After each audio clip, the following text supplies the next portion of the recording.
You know, I am a law enforcement whistleblower from the state of South Carolina, and the state of South Carolina says that I'm somehow a bad guy. But even if that were true, by comparison, South Carolina law enforcement are Batman villains. Don't believe me? Let me show you. And I guess we can start with Kenny Boone in Florence County, South Carolina, since this man was comically criminal, which you'll find to be somewhat of a pattern in this state. Florence County Sheriff William Boone was charged with misconduct in office and embezzlement. And I guess the South Carolina government wants me to be more like the former Lee County Sheriff, whose name is E.J. Melvin, who was sentenced to 17 years for all the crimes that he committed. Or I guess they want me to be more like Alex Underwood, who is the 13th sheriff since 2010 in that state, who is convicted of crimes. The state grand jury issued these indictments alleging that public corruption by the suspended Chester County Sheriff Alex Underwood, former Chester County Chief Deputy Robert Sprouse, and former Chester County Lieutenant Johnny Neal. Or maybe the state of South Carolina would prefer me to be like David Taylor. And while being investigated for embezzlement, other things turned up that are quite interesting.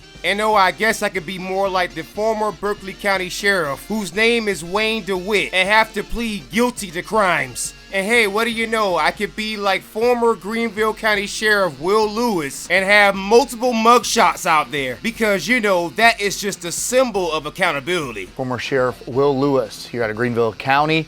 After he was sent back to prison, his new mugshot put up at the Kirkland Correctional Institution in Columbia. And oh, I guess when I experienced all the retaliation from law enforcement and life gave me lemons, I should have made lemonade like Charles Lemon here and got myself locked up, because you know, I'm the bad guy, right guys? And hey, what do you know, I can even be a ladies' man like the former Carleton County Sheriff in South Carolina named R.A. Strickland, who got in some trouble because he puts his hands on women. Sheriff Robert Anderson, or R.A. Strickland, has been arrested on a domestic violence charge. And if you think the police chiefs are better, then you're sadly mistaken. Let me give you a prime example. You have this guy whose name is Lacra Sherrod Jenkins, and he was the police chief in Springfield, South Carolina. And the reason why he was in trouble is because he kept borrowing money from other law enforcement officers and he refused to pay it back. Or my last police chief, who just had all kinds of things going on.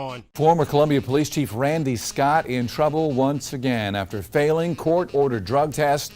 His parole officer has filed a warrant for his arrest. And so the South Carolina law enforcement, you can criticize me, you can spread as many lies about me as you want, but by comparison, I'm gonna always look better than you. Oh, and by the way, here's my mic.